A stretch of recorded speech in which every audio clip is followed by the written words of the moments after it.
niat jahatnya sih saya nggak ragu nih ada niat jahat. Nggak usah lah Mas Agus cerita pindah dari Jepang ke Cina, itu udah indikasi niat jahat itu. 2015 mulai dibahas nih. Di sini sebenarnya kita harus sudah mulai lihat. Nanti kelihatan niat jahatnya mulai dari sini sampai kemudian ada pembusukan tadi itu. Siapa yang bikin busuk, kenapa busuk, yang segala macam itu ketahuan semua. Ada juga orang yang tidak pada kompetensinya tapi dia memutuskan gitu. Ada, dia menteri nggak bisa, tapi dia ngomong orang lain takut semua, ada itu. Ada kayak gitu di Indonesia. Semua jadi diurusin sama dia semua. Dia kali dia ngomong, tapi terjadi sesuatu dia lepas tanggung jawab. Nah ini juga harus diminta pertanggungjawaban. Kalau menurut saya sih sudah pasti 10. Mulai dari Jokowi harus dipanggil, Menteri BUMN-nya, terus kemudian semua BUMN-nya yang terkait. Ya terus kemudian tadi saya sudah nyebut Pak Jonan juga dimintai lagi keterangan. Kemudian siapa namanya juga Menteri Keuangan sekarang juga ditanya dulu kenapa nggak mau. Kan itu nanti dia akan menjelaskan. Mata publik kini tak akan terlepas dari Wush soal dugaan adanya korupsi. Kasat mata telah terlihat di depan. Soal adanya kemungkinan terjadi korupsi Wush, kita dengar komentar mantan pimpinan KPK, Sahut Situmorang dalam diskursus di kontroversi Metro TV. Sudah tahu ada yang busuk sejak awal tapi tetap dijalankan, apakah ada indikasi korupsi di situ, Bang Saud?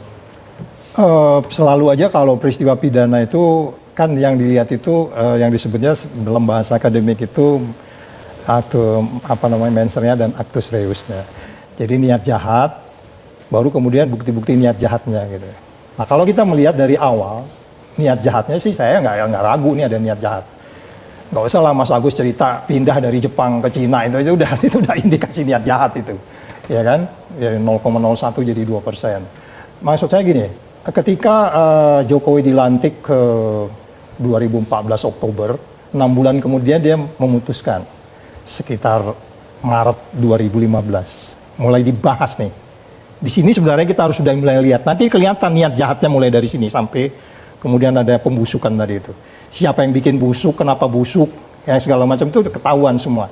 Dari awal siapa-siapa. Kalau saya melihatnya ada sekitar 10 orang yang harus bertanggung jawab di situ, mulai dari presidennya, menterinya, BUMN-nya, bahkan Jonan saya minta juga dia harus ditanya juga nanti.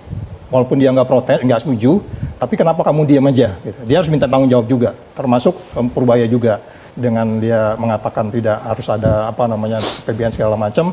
Sedangkan saya dalam bayangan saya kereta ini nanti sampai Lombok justru.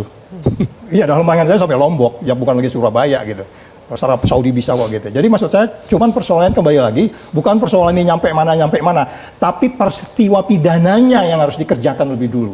Dan saya pikir penyidik-penyidik KPK kalau lu semua nggak bisa memastikan bahwa ada peristiwa pidana di sini, kurasa mesti sekolah lagi mereka, atau gue balik lagi ke KPK. Tapi jawabannya KPK mengatakan bahwa Pak Mahfud harus buat laporan tuh sampai diprotes sama Pak Mahfud. Bukan pimpinannya, itu juru bicaranya. Makanya gimana seharusnya Bang? Masa kita harus lapor dulu? Sebenarnya diminta tidak diminta, karena ini menyangkut bekas itu, lepas itu dari B to B ya, business to business gitu. Kalau B itu kan berarti kan itu BUMN, nah itu penyelenggara negara, itu kompetensinya KPK, bisnis.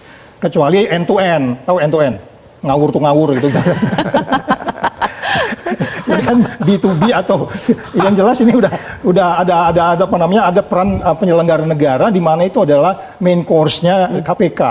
Jadi sekali lagi kalau penyidik sebenarnya udah paham betul bahwa mereka sudah lihat dari kronologis seperti saya bilang tadi itu saat ide pertama hari pertama itu dinyatakan itu udah mulai jadi catatan itu sama mereka semua. Siapa ngomong apa? Kita belum lagi cerita yang Mas Agus pernah dihadap, Mas Agus bisa aja ditanya-tanya juga antar benar nggak tuh gitu, oh iya udah saya larang dia jalan terus. Nah itu kan itu semua bukti-bukti mensreanya ada di situ. Jadi nggak sulit untuk kemudian kalau kita mau melanjutkan siapa yang harus bertanggung jawab di sini. Dalam ukuran saya ada 10 orang. Itu 10 orang. Oke. Ya, yang kita paling penting bukakan kan nanti seperti yang saya jelaskan di bagian depan, kita harus bisa menjelaskan kronologis proses proyek ini mulai dari nol sampai kemudian per hari ini gitu. Apa yang terjadi gitu.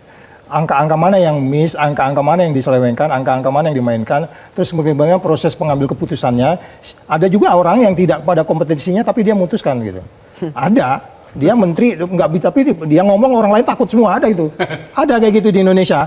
Semua jadi diurusin sama dia semua. Dia kali dia ngomong, tapi terjadi sesuatu dia lepas tanggung jawab. Nah ini juga harus diminta pertanggungjawaban. Padahal nanti, oh bapak itu yang bilang, oh saya takut, kenapa takut? Ya dia kan dekat presiden. Saya lihat mukanya aja takut gitu, kerjanya nakut-nakutin orang gitu kan. Nah ini nanti kelihatan kenapa orang kemudian mengambil keputusan tidak didasarkan pada logika, nalar dan argumentasi yang kuat, termasuk dalam penentuan tadi itu kemungkinan pemberinya kan dari ini uang kan sebagian dari overseas nih, masuk ke Indonesia, masuk ke kontraktor, kontraktor beli barang, beli paku, beli segala, terus kickbacknya kemana, itu nanti kelihatan gitu.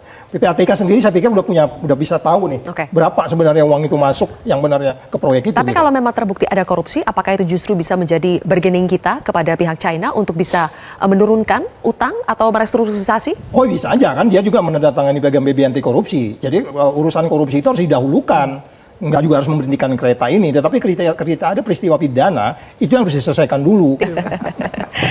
Siapa yang harus pertama kali diperiksa dari 10 orang tadi, Bang Saud?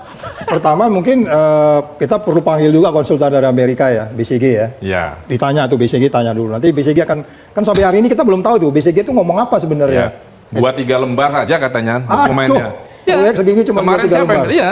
Nah, BCG itu nanti kita minta, sampean ngomong apa iki? Kita jadi kayak begini. Jadi maksud saya ketika kemudian nanti siapa yang berinteraksi, nanti juga siapa yang mengundang, kemudian itu nanti kelihatan Mbak dari urutan kronologis saja lah.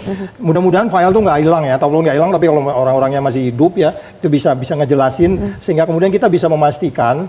Kalau menurut saya sih sudah pasti 10, mulai dari Jokowi harus dipanggil, Menteri BUMN-nya, terus kemudian semua BUMN-nya yang terkait. Ya, terus kemudian tadi saya sudah nyebut Pak Jonan juga dimintai lagi keterangan. Kemudian siapa namanya juga Menteri Keuangan sekarang juga ditanya dulu kenapa nggak mau. Kan itu nanti dia akan menjelaskan logic thinking itu yang akan memperkuat penyidik dan penyelidik bahwa sebenarnya ini loh persoalannya. Tapi menurut Abang KPK harus masuk sekarang ya di tengah pemerintah lama-lama, itu lagi fokus cara menyelesaikan sekarang utangnya. Juga lihat aja di harddisk orang ini isinya semua kereta api WUS semua itu isinya sekarang di harddisk orang itu. Masa kita nggak paham juga di situ?